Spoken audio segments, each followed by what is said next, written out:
Baik, mungkin dokter-dokter mungkin saya izin untuk presentasi dokter. Mungkin pertama-tama selamat siang dokter-dokter sekalian. Selamat siang Dokter Gigi Yurika Ambarlita, Magister Kesehatan, Spesialis Radiologi Kedokteran Gigi, selaku penguji satu. Selamat siang juga kepada Dokter Gigi Gilang Yubiliana, Magister Kesehatan, selaku penguji dua. Dan juga selamat siang kepada Dokter Gigi Erli Sarilita, Master of Science, PhD, selaku penguji tiga.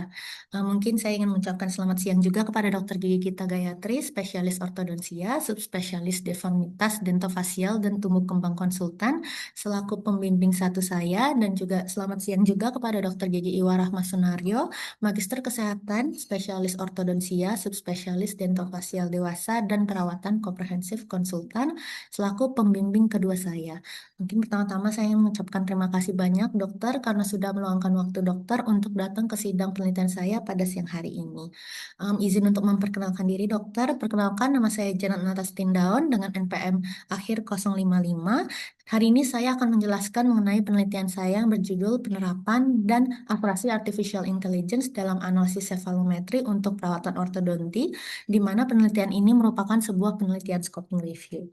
Penelitian ini dibimbing oleh pembimbing utama, pembimbing satu yaitu Dr. Gigi Gita Gayatri, spesialis ortodonsia, subspesialis deformitas dentofasial dan tumbuh kembang konsultan, dan pembimbing kedua yaitu Dr. Gigi Iwa Rahmat Sunayo, magister kesehatan, spesialis ortodonsia, subspesialis dentofasial dewasa dan perawatan komprehensif konsultan. Baik dokter, untuk pertama-tama penelitian ini dilatar belakangnya oleh pentingnya susunan gigi dan hubungan rahang yang harmonis dalam menunjang fungsi pengunyahan, kesehatan jaringan pendukung gigi, dan estetika wajah. Dalam mendukung diagnosis dan perawatan ini, ortodonti merupakan sebuah bidang kedokteran gigi yang berfokus pada diagnosis, perawatan maloklusi, dan ketidakseimbangan hubungan rahang, mempengaruhi fungsi mastikasi, kesehatan periodontal, dan estetika wajah. Untuk perawatan ortodonti juga membutuhkan pencitraan radiografi yang digunakan untuk mengevaluasi kondisi gigi, menemukan kelainan, dan juga penilaian perubahan struktur gigi. Untuk radiografi ini dibagi menjadi dua jenis, yaitu radiografi intraoral dan ekstraoral. Untuk radiografi intraoral sendiri mencakup beberapa jenis, yaitu bite wing dan periapikal, sedangkan untuk radiografi ekstraoral mencakup dua jenis, yaitu radiografi panoramik dan juga radiografi cefalometri. Perlu diketahui bahwa analisis cefalometri dan radiografi digunakan untuk mengevaluasi hubungan antara kerangka maksilofasial atau skeletal, gigi geligi atau juga dental, dan jaringan lunak. Penelusuran cefalometri ini dapat dilakukan secara manual dan digital. Metode manual, meskipun akurat, dalam beberapa aspek memiliki keterbatasan seperti waktu yang lama, adanya potensi kesalahan manusia dalam menentukan landmark, variasi hasil antar operator, kesulitan dalam penyimpanan fisik, dan hal ini menyebabkan penurunan akurasi dan reproduktivitas seiring berjalannya waktu. Sedangkan pendekatan metode digital dalam hal ini adalah penggunaan AI, di mana AI dapat meningkatkan efisiensi dan objektivitas analisis cefalometri, baik dalam bentuk aplikasi web maupun mobile. AI juga memiliki kelebihan yaitu praktis dan hasil yang konsisten, sehingga dapat meningkatkan ketepatan diagnosis dan efektivitas penyusunan rencana perawatan.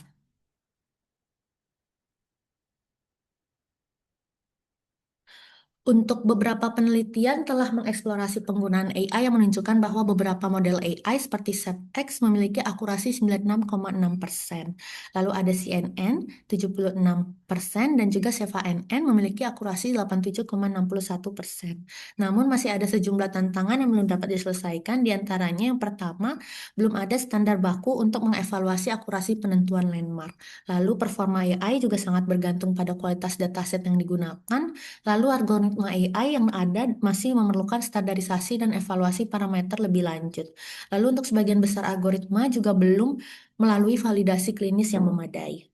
Oleh karena itu dibutuhkan sebuah scoping review yang secara sistematis memetakan penerapan dan akurasi berbagai algoritma AI dalam konteks perawatan ortodonti.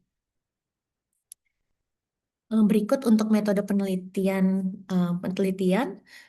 di mana penelitian ini merupakan sebuah literatur review dengan metode scoping review, di mana metode ini dipakai untuk memetakan berbagai penelitian untuk menjawab pertanyaan peneliti. Penulis melakukan proses penyusunan mengikuti metode yang dikemukakan oleh Axe dan O'Malley 2005, yang kemudian dikembangkan oleh Levack et al. 2010 dengan 6 tahapan, yaitu yang pertama identifikasi pertanyaan penelitian, lalu mengidentifikasi artikel yang relevan, lalu seleksi atau pemilihan studi, lalu ada data charting, lalu menyusun, merangkum, melaporkan hasil, dan yang terakhir mengkonsultasikan hasil kepada pihak berkompeten. Di mana penyusunan rumusan pertanyaan penelitian dengan PCC framework, di mana untuk penelitian ini, P atau population dalam studi ini adalah cephalogram lateral dengan berbagai rentang usia dan etnis. Untuk konsep yang dipakai adalah penerapan algoritma AI atau artificial intelligence dalam analisis cephalometry. Dan untuk konteks penelitian yaitu analisis cephalometry dalam bidang ortodonti. Untuk pencarian artikel dilakukan pada 3 database dalam penelitian ini, yaitu memakai database PubMed, ScienceDirect, dan Scopus dengan boolean operator sebagai berikut.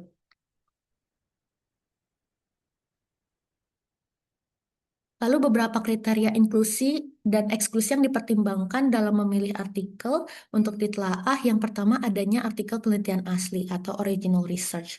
Lalu studi yang dipublikasi dalam kurun waktu 2015 sampai 2025. Lalu artikel penelitian yang memakai dataset cephalogram radiograf 2 dimensi. Lalu juga artikel penelitian yang menggunakan artificial intelligence dalam melakukan analisis cephalometry. Dan yang terakhir artikel dalam bentuk full text dan juga bisa diakses. Lalu untuk kriteria eksklusinya, yang pertama artikel dieksklusi jika artikel berupa review, editorial, komentar, conference abstract tanpa full text atau letter to editor. Lalu artikel di luar penggunaan bahasa Inggris dan bahasa Indonesia juga dieksklusikan dari penelitian ini. Berikut untuk hasil dari penelitian, yang hasil dari penelitian, artikel pada 3 database. Yaitu di database didapatkan 955 artikel, di mana terdapat 236 artikel dari database PubMed, lalu ada 435 artikel yang berasal dari database Scopus dan 280 artikel berasal dari database ScienceDirect dan 4 artikel melalui pencarian secara manual. Semua artikel dibatasi pada tahun 2015 sampai 2025 dengan kriteria artikel merupakan artikel berbahasa Inggris dan Indonesia. Artikel yang didapatkan kemudian akan disaring ke dalam beberapa tahap. Untuk screening yang pertama, artikel dilakukan dengan menghilangkan artikel di luar rentang 2015 sampai 2025 dan artikel terduplikasi. Artikel terduplikasi didapatkan sebanyak 63 artikel, sehingga menyisakan 892 artikel. Untuk pembacaan judul dan abstrak, terdapat 703 artikel tidak relevan yang dieliminasi dan menyisakan 189 artikel. Untuk tahap terakhir merupakan screening artikel dengan membaca full text. Untuk tahap ini, berdasarkan hasil pembacaan secara full text, dieksklusikan 171 artikel dari 189 artikel karena tidak memenuhi salah satu kriteria, yaitu ketiadaannya data antara parameter SDR dan MRI. Untuk seluruh tahapan screening, mendapatkan artikel sebanyak 18 yang akan dianalisis lebih lanjut dalam penelitian.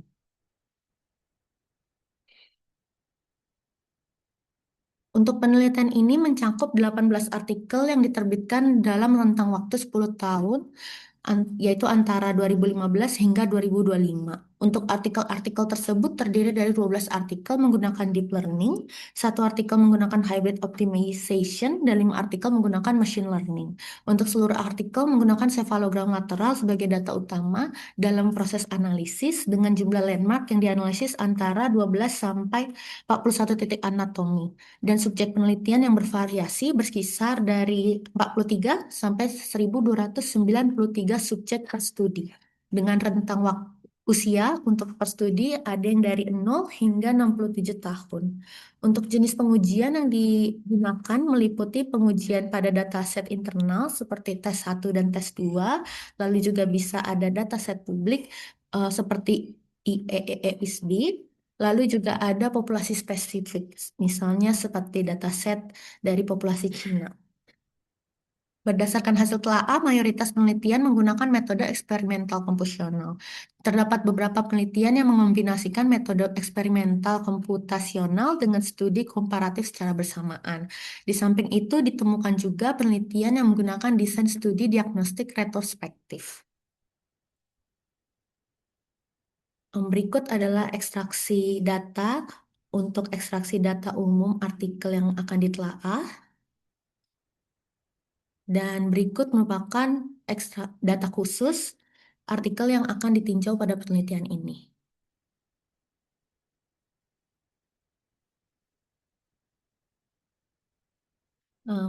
Selanjutnya untuk pembahasan, di mana untuk perkembangan algoritma AI dalam analisis cefalometri didominasi oleh pendekatan deep learning, di mana selain itu beberapa studi juga mengembangkan model berbasis machine learning seperti FRV dan MDTRV yang digunakan untuk mendeteksi landmark pada sefalogram lateral. Untuk dominasi ini mengindikasikan adanya pergeseran dari metode machine learning konvensional menuju pendekatan berbasis pembelajaran representasi otomatis yang lebih adaptif terhadap kompleksitas citra medis sebagaimana ditunjukkan pada model SEPXNet dan SEVA-NN yaitu deep learning. Berdasarkan studi oleh Rahmi et al. 2024, pendekatan ensemble learning dengan mengombinasikan beberapa algoritma untuk mengatasi keterbatasan model tunggal dan meningkatkan performa. Tren penelitian ini menunjukkan peningkatan kompleksitas algoritma dan eksplorasi strategi optimasi untuk meningkatkan akurasi serta ketahanan model. Untuk karakteristik dataset juga menunjukkan adanya heterogenitas yang cukup tinggi, baik dari segi jumlah sampel, lalu juga ada rentan usia, lalu juga ada kondisi klinis yang digunakan dalam masing-masing penelitian, di mana variasi ini mencerminkan upaya untuk menguji model dalam berbagai kondisi. Namun di sisi lain, hal ini menimbulkan tantangan dalam membandingkan performa antar studi secara langsung, di mana variasi dataset ini menjadi sebuah faktor penting yang mempengaruhi interpretasi hasil serta kemampuan generalisasi model AI dalam analisis cefalometri. Dalam mengevaluasi sistem AI dalam deteksi landmark cefalometri dilakukan melalui dua pendekatan, yaitu dengan membandingkan hasil prediksi model terhadap ground truth dan juga dengan melakukan pendekatan statistik, di mana untuk penentuan ground truth dilakukan dengan anotasi oleh ahli atau dilakukan perhitungan rata-rata inter-observer berpengalaman untuk meningkatkan reliabilitas data referensi. Lalu untuk pendekatan ini juga menunjukkan bahwa validitas hasil AI sangat bergantung pada kualitas dan konsistensi anotasi manual sebagai standar pembanding atau ground truth. Semua penelitian yang dianalisis menggunakan mean radial error sebagai parameter utama untuk mengukur jarak kesalahan antara prediksi AI dan landmark referensi dan mengevaluasi persentase keberhasilan deteksi landmark dalam batas toleransi tertentu. Untuk evaluasi sistem AI dengan pendekatan statistik dilakukan dengan menghitung standar defisiensi untuk melihat konsistensi model dalam deteksi landmark, di mana untuk studi oleh Popova et al. 2023 menggunakan uji t-test sebagai uji lanjutan untuk mengevaluasi signifikasi perbedaan MRI antar kelompok, sedangkan untuk Y et al. 2023 menggunakan ANOVA untuk membandingkan performa beberapa sistem AI dan ortodonti. Pendekatan statistik ini juga menunjukkan bahwa evaluasi performa AI tidak hanya bersifat deskriptif, tetapi juga inferensial untuk memastikan validitas hasil.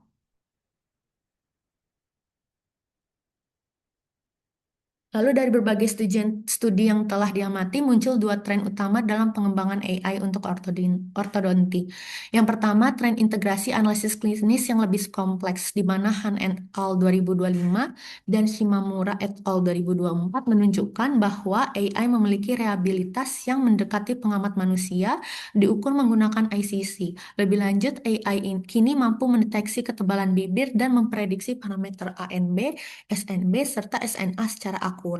Lalu untuk kedua, eksplorasi strategi untuk meningkatkan ketahanan dan akurasi model AI antara lain melalui yang pertama teknik data augmentation seperti melakukan rotasi, lalu penambahan noise, dan juga translasi. Lalu juga ada benchmarking model dengan metode lain untuk validasi performa, dan juga ada arsitektur multi-level attention dan stack feature generators untuk deteksi landmark yang lebih presisi. Namun ada keterbatasan yang perlu diperhatikan, di mana metode machine learning masih bergantung pada ekstraksi region of interest atau ROI dan membutuhkan waktu komputasi yang cukup lama. Selain itu, variasi kondisi anatomi seperti dentisi campuran dan gigi supernumerari dapat mempengaruhi performa model. Lalu selanjutnya, dalam penerapan deep learning, untuk analisis cefalometri, hasil akurasi antar algoritma ternyata sangat bervariasi, di mana beberapa model menunjukkan peningkatan akurasi yang signifikan. Di antaranya ada SEPXNet, SEPA-NN, dan CNN mencapai akurasi tinggi dengan stabilitas performa yang baik, khususnya untuk SEPA-NN, di mana mencatat SDR 95,41% dan dengan rata-rata error di bawah 1 mm. Namun di sisi lain ada model yang justru mengalami penurunan performa seperti VGG16 yang memiliki SDR rendah dan MRI tinggi dan RFRV CLM dan MDT-RFP yang performanya menurun saat diuji pada dataset baru, menunjukkan bahwa keterbatasan generalisasi pada algoritma ini. Untuk temuan ini menegaskan bahwa akurasi AI tidak semata-mata ditentukan oleh jenis algoritma yang digunakan, namun ada banyak sekali faktor lain yang turut berperan. Antara lain mungkin yang pertama adanya mekanisme optimasi dan arsitektur model, lalu juga adanya strategi pelatihan dan variasi performa yang berbeda-beda pada setiap algoritmanya, dan juga yang adanya karakteristik landmark serta kualitas data yang dipakai dan di dan yang menjadi dataset dari algoritma itu sendiri. Berdasarkan semua artikel yang telah diamati, ketahanan atau robustness model masih menjadi tantangan utama dan penggunaan AI dalam perawatan ortodonti. Simpulan dari penelitian scoping review ini adalah penggunaan artificial intelligence dalam analisis cefalometri didominasi dan oleh algoritma berbasis deep learning, khususnya convolutional neural network yang menunjukkan kemampuan unggul dalam mengenali pola citra radiografi secara otomatis. Untuk perkembangan algoritma tidak hanya mengarah pada peningkatan kompleksitas model, tetapi juga pada penerapan pendekatan yang lebih adaptif seperti ensemble learning dan model multitahap untuk meningkatkan performa dari segi akurasi. Sebagian besar model artificial intelligence telah mencapai tingkat ketepatan yang tinggi dan berada dalam batas toleransi klinis dengan nilai keberhasilan deteksi yang tinggi dan kesalahan prediksi yang rendah. Namun masih terdapat variasi performa antar model yang dipengaruhi oleh jenis algoritma, karakteristik landmark, kualitas, dan keberagaman dataset. Mengenai saran untuk penelitian selanjutnya adalah pengembangan artificial intelligence dalam analisis cefalometrik ke depan perlu diarahkan pada penggunaan dataset yang lebih besar dan beragam agar model algoritma memiliki kemampuan generalisasi yang lebih baik terhadap berbagai kondisi klinis. Lalu selain itu diperlukan juga adanya standarisasi dalam metode evaluasi untuk memastikan hasil penelitian dapat dibandingkan secara objektif dan konsisten sehingga studi mengenai AI tidak hanya berfokus pada aspek teknis tetapi juga turut mengevaluasi dampak klinis dan penggunaan artificial intelligence dalam praktik ortodonti. Berikut daftar pustaka yang digunakan. Mungkin sekian, terima kasih untuk presentasi pada penelitian saya pada hari ini. Terima kasih kepada Dr. Yuka, Dr. Gilang, Dr. Elri, Dr. Gita, dan Dr. Iwa karena sudah mendengarkan. Mohon maaf apabila ada salah kata. Terima kasih. Baik, terima kasih Janet sudah memaparkan hasilnya dengan baik.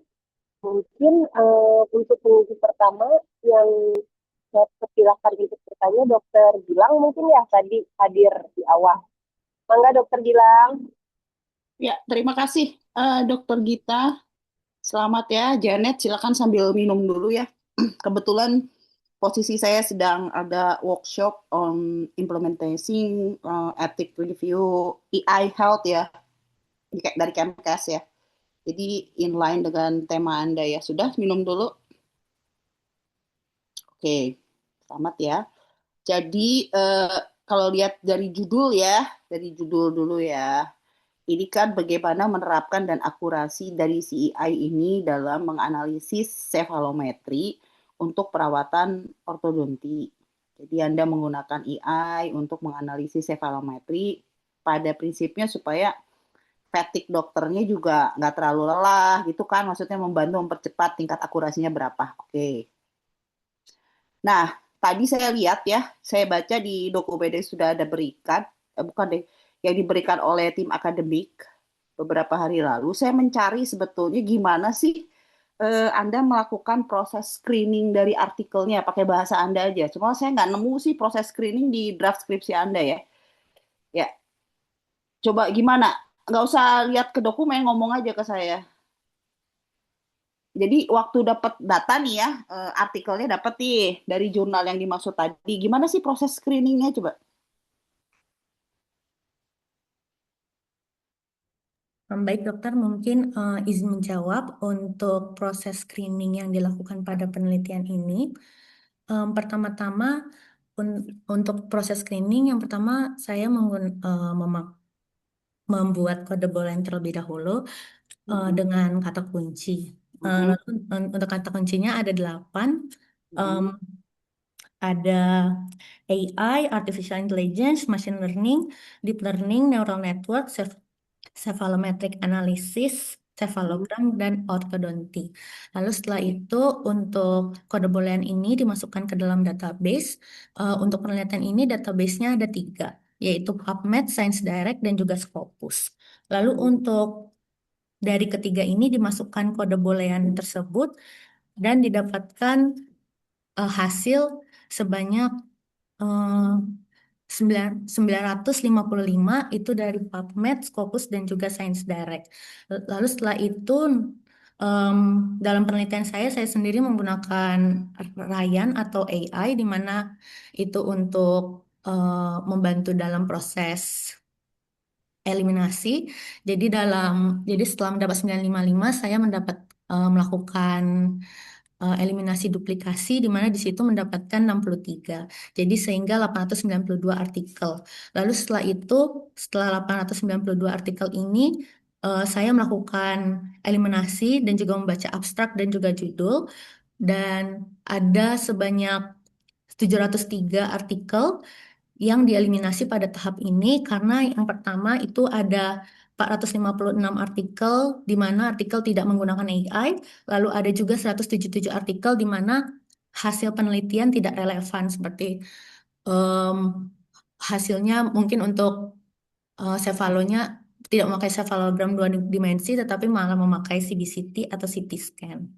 Lalu juga subjeknya juga tidak relevan. Ada 7 artikel di mana untuk subjek ini ada beberapa yang memakai subjek binatang. Lalu habis itu juga ada desain penelitian review juga itu ada 61 artikel.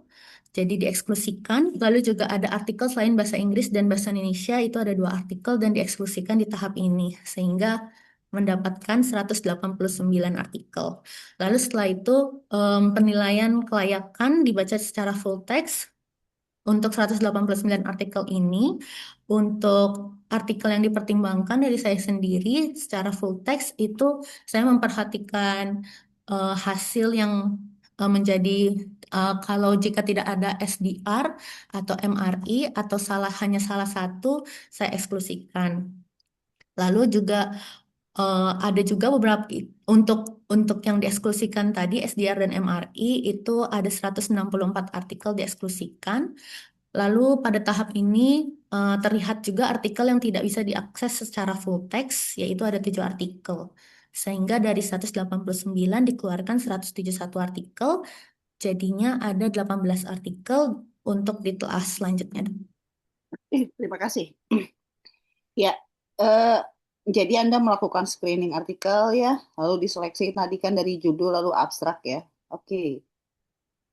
Nah, ketika Anda melakukan penelaahan ya, Anda menelaah sendiri atau Hmm, sama siapa? em, izin jawab dok, untuk menelaahnya sendiri namun juga dibantu dengan AI juga dok Oke. untuk Nggak ada, nggak apa-apa. Oke ya, Anda melakukan dengan sendiri ya. Sehingga itu harus dimasukkan keterbatasan metodologis. Karena itu berpotensi menjadi bias. Oh, baik, dokter. Oke, idealnya yang betul harus dilakukan bersama pembimbing biasanya, Hmm, baik dokter. ya, penapisannya itu. Biasanya pembimbing satu, kedua atau dilibatkan saat proses menapis, biasanya dikasih tuh linknya kalau saya, ya. Gak apa-apa, ada pakai Rian AI itu kan membantu. Berarti si Rian AI dimasukkan di Atikonda, biasanya ada kode itu tuh, Rian AI-nya versi berapa gitu. Gak apa-apa, dimasukin aja, Baik ya. dokter. Kenapa gitu ya? Karena eh, kenapa perlu dilakukan oleh seleksi bias tadi? Karena tadi kita melakukannya berdasarkan prinsip scientific base. Makanya saya cari ini kok nggak ada gitu proses penapisan dan dilakukan tadi ya. Harusnya dilakukan bersama-sama gitu ya. Oke, itu satu ya. Lalu setelah itu pada metode kriteria inklusi kan hanya menyebutkan artikel asli tahunnya 2015 2005 sampai 2005 ya. 2025 betul. Lalu oke, dataset sefalogram dua dimensi menggunakan AI, full text tidak tersedia. Tapi pada hasil ya, ini 171 artikel dieksekusi karena tidak memiliki parameter SDR dan MRE. Betul Oke, dokter. Betul dokter. padahal SDR MRE itu kan nggak pernah ditulis di kriteria inklusi eksklusi loh pada metodenya. Coba lihat lagi. Baik Benar dokter. nggak? Betul Nah, dokter. ini menurut saya apa namanya, karena ini menyangkut konsistensi dari metode dan validasi Anda saat menyeleksi artikel ya, nanti didiskusikan lagi dengan pembimbing ya, Baik karena dokter. bila inkonsistensi ya antara kriteria inklusi di metode dengan alasan eksklusi artikel pada hasil, ini jadi pertanyaan gitu loh. Baik dokter. eh, Apalagi kalau Anda memang targetnya mau di publish di jurnal ya. Ya, tapi nanti juga akan ditanyakan lagi ketika diproses di jurnal juga kan ada proses review dan lain sebagainya gitu aja. Itu ya krusial menurut saya ya. Baik dokter. Agak tricky itu di situ ya. Kalau yang lain ya saya jujur gak ngecek secara detail kayak typo dan lain sebagainya. Ada bisa menggunakan Gemini Unpad lah ya untuk suruh dia kasih prompt untuk apa memeriksa secara detail dan lain sebagainya. Tapi kalau yang itu menurut saya harus clear sehingga kalau orang bilang ada benang merah dan lain sebagainya kurang lebih begitulah ya. Nanti didiskusikan lebih detail terkait karena kita prosesnya prinsip scientific base, jadi itu yang harus dipenuhi secara clear. Oke, terima kasih. Dilanjut ya, Dokter Gita. Nanti saya langsung nilainya di Japri ke Dokter Gita atau ke Dokter Iwa ya? Boleh ke dokter Iwa, boleh ke saya juga boleh nanti disampaikan ke dokter Iwa. Oh, oke, Maka ya. Ya, Turun. turun dokter Terima Gilang, terima kasih. kasih. Halo. Ya, terima kasih masukannya. Tolong dicatat ya, Janet. Saya juga coba catat lagi ya. Baik Oke, dokter. berikutnya dokter Yurika. Saya persilakan dokter Yurika. Oke, terima kasih Dokter Gita dan Dokter Iwa. Selamat ya untuk Jian atau siapa dipanggilnya? Janet dokter. Janet ya. Dah, Janet, saya di sini sudah baca ya. Intinya dari terakhir kita UP kemarin, kalau yang dari saya mempertanyakan tentang indikator untuk metriknya ya, yang Betul SDR dokter. itu ya. Betul dokter. Oke, jadi intinya sebenarnya nggak masalah memutuskan mau merestriksi nih. Mau merestriksi maunya SDR lah. Nah, kalau tapi setelah saya coba baca tidak ada justifikasinya. Nah, nanti kalau misalnya publish juga nanti dipertanyakan kenapa matriksnya itu hanya dipilih dua ini saja gitu. Nah, kira-kira kalau menurut Janet apa alasannya, justifikasinya pilihnya hanya dua metrik saja? Om, Baik, mungkin saya izin menjawab untuk pertanyaan dari Dokter Yurika. Alasan mengapa memakai MRI dan SDR saja, mungkin dari saya sendiri didasarkan juga pada tujuan dari penelitian ini juga dokter, mungkin yaitu menilai ketepatan deteksi landmark, di mana untuk MRI sendiri itu berfungsi untuk mengukur besar error secara kuantitatif dalam satuan jarak. Lalu juga untuk SDR sendiri juga menunjukkan tingkat keberhasilan deteksi dalam batas toleransi tertentu. Untuk penelitian saya sendiri, untuk SDR-nya dalam batas 2 milimeter. Jadi mungkin untuk ini alasan sehingga keduanya menurut saya menjadi pertimbangan untuk mempresentasikan akurasi model secara komprehensif, Dok. Oke, itu pertama ya. Nah, lanjut dari pertanyaan itu berkembang ke jawabannya Janet. Nah, jawabannya tadi kan berdasarkan pertanyaan penelitian ya. Nah, apakah pertanyaan penelitian Janet ini sudah sesuai dengan pertanyaan penelitian untuk jenis scoping review? Ya, kalau scoping review sama systematic review memang bedanya apa, Janet?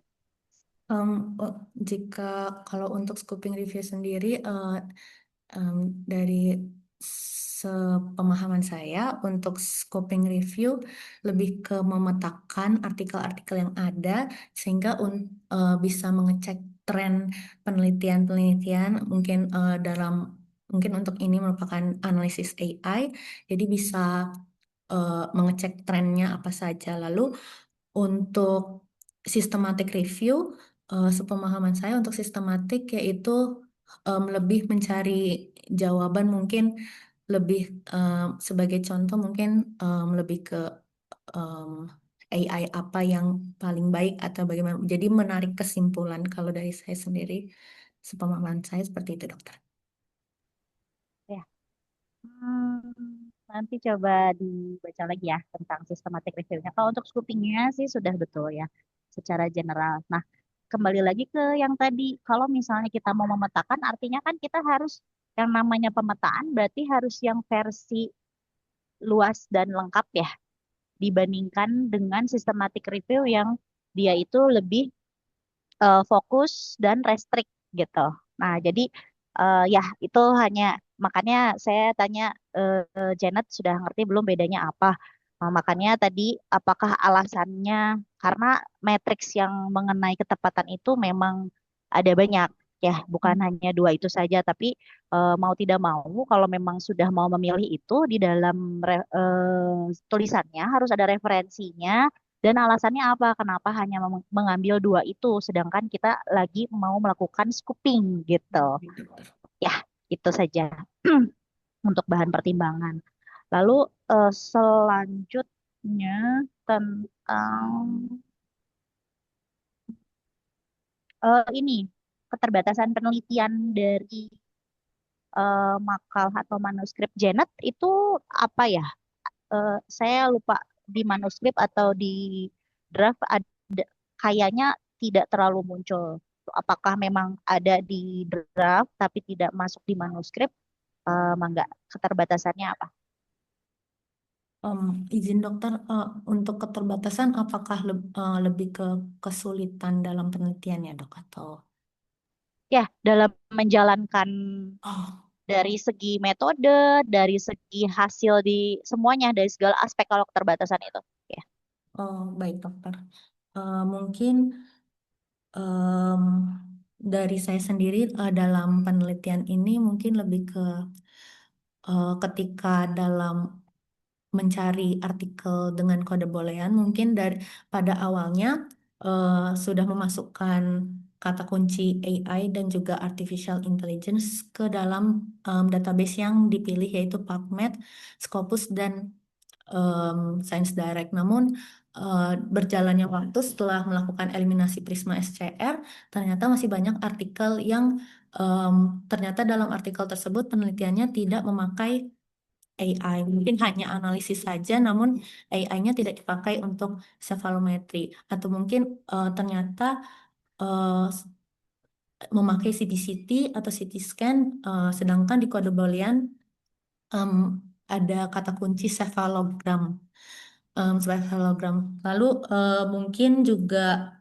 untuk keterbatasannya sangat banyak variasi metode antar studi, seperti itu mungkin dok. Oke, jadi itu semua harus dicantumkan ya di dalam pembahasan keterbatasan itu sangat penting. Soalnya pasti nanti ditanya juga sama reviewernya ya. Oh, baik, Lalu dok. yang terakhir di sini ada kata-kata kalau nggak salah tematik. Thematic analysis. Emangnya di sini thematic analysis tuh menurut Janet apa artinya? Baik, mungkin izin menjawab dokter. Untuk tematik analisis sendiri, menurut saya lebih ke menganalisis data, namun dari saya secara deskriptif dokter, jadi tidak secara kuantitatif untuk menganalisis data yang ada dok. Oke, jadi analis data semuanya. Karena kan kalau data yang dikeluarkan dari artikelnya yang diseleksi Janet kan soalnya SDR dalam bentuk persen, MRE dalam bentuk milimeter. Betul. Ya, kuantitatif gitu si datanya ya. Maksudnya saya mau konfirmasi itu ya. Jadi maksudnya penggunaan itu tepat atau tidak. Maksudnya mau menerangkan yang mana gitu. Baik. Oke. Terus kalau misalnya memang mau menuliskan itu sebagai sesuatu yang bentuknya naratif, ya tulis aja naratif sintesis atau deskriptif komparatif analisis gitu. Oh, baik. Ya, kalau misalnya mau menuliskannya seperti yang Janet terangkan. Oke, terus mungkin nanti beberapa antara manuskrip sama draft itu ada yang inkonsistensi penulisan ya. Kalau itu saya nggak usah tuliskan di sini. Paling yang terakhir banget lupa nih, nggak terakhir tadi. Tentang penggunaan AI. Janet kemarin sempat ditanyakan, pakai AI untuk menyusun draft skripsinya, dipakai untuk apa aja? Pertama mungkin lebih ke untuk AI-nya sendiri dipakai setelah membaca secara full text, lebih membantunya dok. Karena kalau membaca full text selalu mendapatkan kesimpulan, mungkin saya cross check kembali dengan AI yang saya gunakan. Mungkin dengan begitu apa yang saya tangkap mungkin sudah sama dengan yang AI saya gunakan, atau mungkin terkadang dalam menelaah artikel kemarin juga sempat ada ternyata AI-nya menangkap em, data yang saya terlewat. Mungkin seperti itu dokter. Lebih ke cross check dan juga em, agar bisa 2 kali juga dokter. Seperti itu dok. Soalnya gini, di referensi, kalau misalnya memang dibantu sama AI, tetap harus dicek satu demi satu dan memang Janet buka juga ya, karena nggak tahu ini memang salah copy, salah lihat atau gimana. Jadi yang referensi Leonardi ya, nomor berapa? 21 atau 20 berapa ya? Leonardi 2009. Di manuskrip kan ditulisnya CNN. CNN Deep Learning CNN. Kalau misalnya CNN itu adalah Convolutional Neural Network. Itu istilah sekarang kan, tapi di artikelnya Leonardo 2009 itu dia nggak pakai CNN yang convolutional, tapi dia pakainya seluler. Oh, baik, Itu dok. ya. Jadi di situ maksudnya apakah Jen udah baca langsung atau pas waktu kemarin dibantu di ekstraksi sama AI itu harus rekonfirmasi dulu sama kita, jangan benar-benar di copy paste sesuai dari yang AI dapatkan ya. Dokter. Oke, mungkin itu masukan dari saya, takutnya kelamaan ya. Selamat sekali lagi Janet dan pembimbing dokter Gita dan dokter Iwa. Assalamualaikum warahmatullahi wabarakatuh. Terima kasih dokter Gita. Waalaikumsalam. Terima kasih Dokter Yurika. Ini tadi saya dapat informasi Dokter Erli masih rapat eh, dengan Lawaret, jadi nggak bisa menanyakan. Mungkin langsung ke Dokter Iwa. Ada tambahan Dokter Iwa?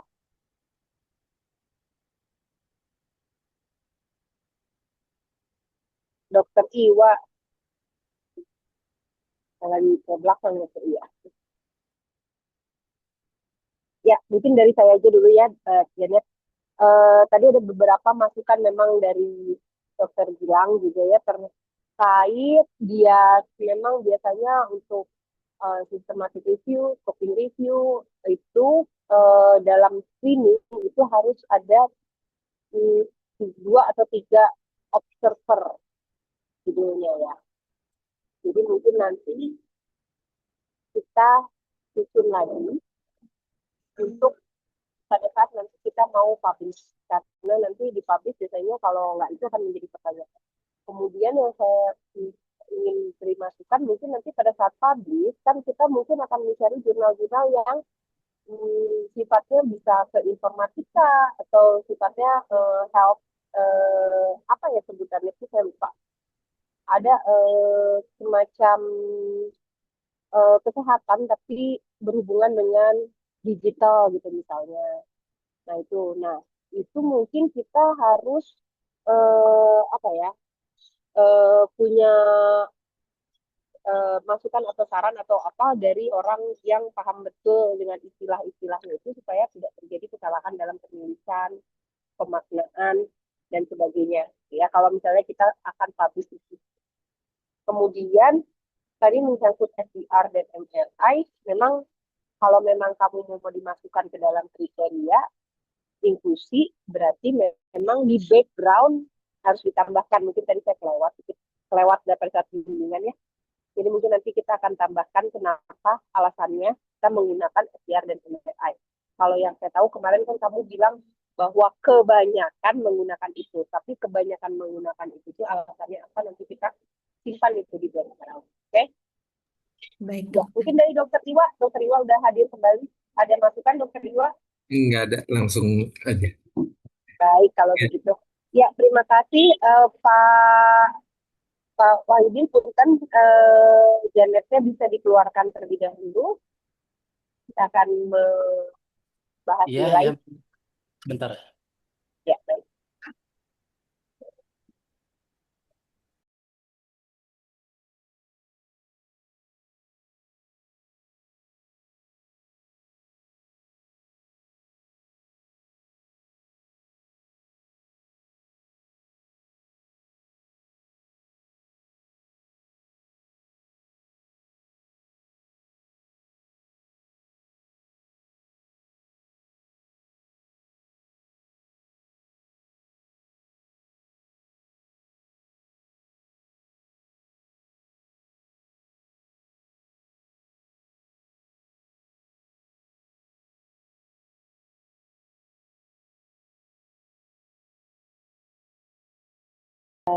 Janet, ya, setelah kami berdiskusi eh, apa mengenai skripsi kamu, bidang skripsi kamu, maka kamu dinyatakan ini. Hanya mungkin ada perbaikan-perbaikan, terutama di manuskrip, karena ini harus dipublish, ya. Nanti kita sesuaikan publishnya mau kemana, dan kita sesuaikan dengan itu namanya ini sama jurnalnya bagaimana ya, selingkung jurnalnya bagaimana. Dan matriksnya jangan lupa harap segera diperbaiki, ya. Janet, baik. Jika ada kata-kata dari Janet, saya persilahkan. Baik, mungkin pertama-tama izin terima kasih banyak kepada Dokter Gita dan Dokter Iwa karena sudah membimbing saya dari awal hingga saat ini, Dokter. Mungkin mohon bimbingannya juga nanti untuk matriks selanjutnya dan juga artikelnya juga mohon bimbingannya. Terima kasih juga untuk Dokter Gilang dan juga Dokter Yurika. Terima kasih banyak juga atas waktunya, Dok. Sudah meluangkan waktu untuk siang hari ini, sudah berkenan untuk mendengarkan sidang saya untuk siang ini. Mungkin terima kasih untuk dokter-dokter. Semoga sehat selalu, dok. Ya, sama Janet. Terima kasih Dokter Yudika, Dokter Gilang atas waktunya. Silakan apabila ada keperluan lain boleh meninggalkan Zoom. Oke, terima Kita foto kasih. dulu nggak? Foto dulu nggak? Belum. Sudah, Pak. Foto dulu ya. Ya, foto dulu Pak. Janet boleh minta tolong Janet foto ya. Baik, mungkin dari saya untuk aba-abanya, untuk dokumentasi pada hari ini, mungkin aba-aba dari saya, 1, 2, 3. Baik, sudah dokter. Sudah, ya. Terima kasih Dokter Yurika, Dokter Gilang, Yo, saya titip ya. Assalamualaikum. Mangga, Waalaikumsalam. Terima waalaikumsalam. kasih. Mangga, nun Dokter Iwa. Ya, sama. live meeting ya. Terima kasih dokter, terima kasih Ya. dok.